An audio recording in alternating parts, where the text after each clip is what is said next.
AICC અધ્યક્ષ Mallikarjun ખડગે કલબુર્ગીમાં green path પ્રોજેક્ટનો પ્રારંભ કર્યો.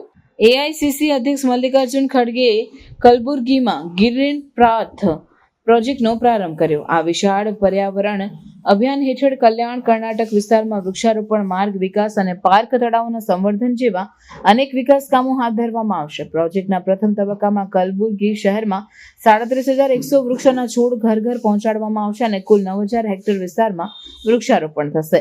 હસીરુ પથા યોજના હેઠળ રાજ્યભરના 5,000 કિમી રોડ પર વૃક્ષારોપણ કરવામાં આવશે અને દરેક છોડને જીઓ ટેગ અને સેટેલાઇટ ટ્રેકિંગથી મોનિટર કરવામાં આવશે.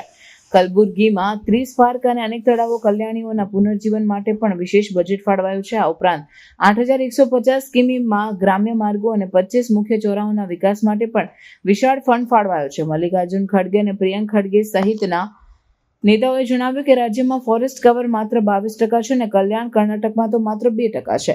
તેથી આ અભિયાનથી પર્યાવરણ સુરક્ષા અને શહેરોની સુંદરતા વધારવાનો ઉદ્દેશ્ય છે. હસીરુ પથા સાથે સાથે પ્રગતિ પથા અને કલ્યાણ પથા જેવી યોજનાઓ પણ શરૂ કરવામાં આવી છે, જે માર્ગ વિકાસ અને કલ્યાણકારી યોજનાઓનો વેગ આપશે. આ અભિયાનના ભાગરૂપે કલબુર્ગી શહેર અને આસપાસના વિસ્તારોમાં હજારો લોકો વૃક્ષારોપણમાં જોડાયા છે.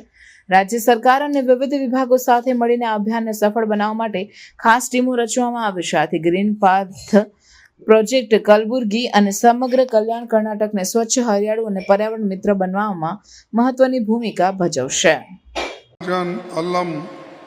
ನಮ್ಮ ಮಹಾಜರ್ ಆಲಂ ಖಾನ್ ಅವರೇ ಹಾಗೂ ಶ್ರೀ ಯಲ್ಲಪ್ಪ ನಾಯ್ಕೋಡಿ ಅವರೇ ಮತ್ತು ಈ ವೇದಿಕೆ ಮೇಲೆ ಕುಳಿತಂಥ ಎಲ್ಲ ಮಹನೀಯರೇ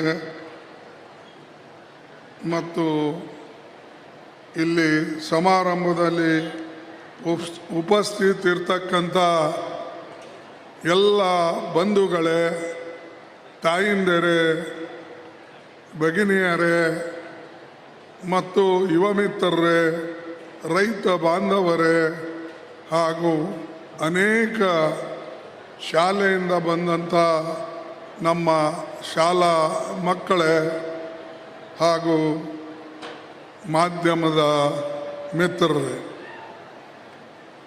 ನಾನು ಹೆಚ್ಚು ಮಾತನಾಡೋಕ್ಕೆ ಹೋಗೋದಿಲ್ಲ.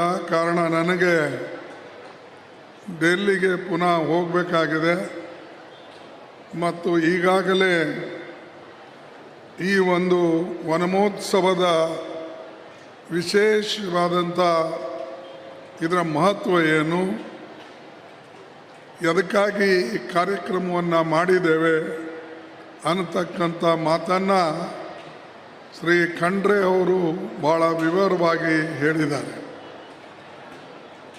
ನಮ್ಮ ಅಧ್ಯಕ್ಷರು ಪ್ರಭು ಪಾಟೀಲ್ ಅವರಂತೂ ನಮ್ಮ ಈಶ್ವರ್ ಖಂಡ್ರೆಕ್ಕಿಂತ ಜಾಸ್ತಿನೇ ಹೇಳಿದ್ರು ಹೊರತಾಗಿ ಕಮ್ಮಿ ಏನು ಹೇಳಲಿಲ್ಲ. ಸೊ ಇದರ ಮಹತ್ವ ಈಗ ಗೊತ್ತಾಗಿದೆ ನಿಮಗೆ.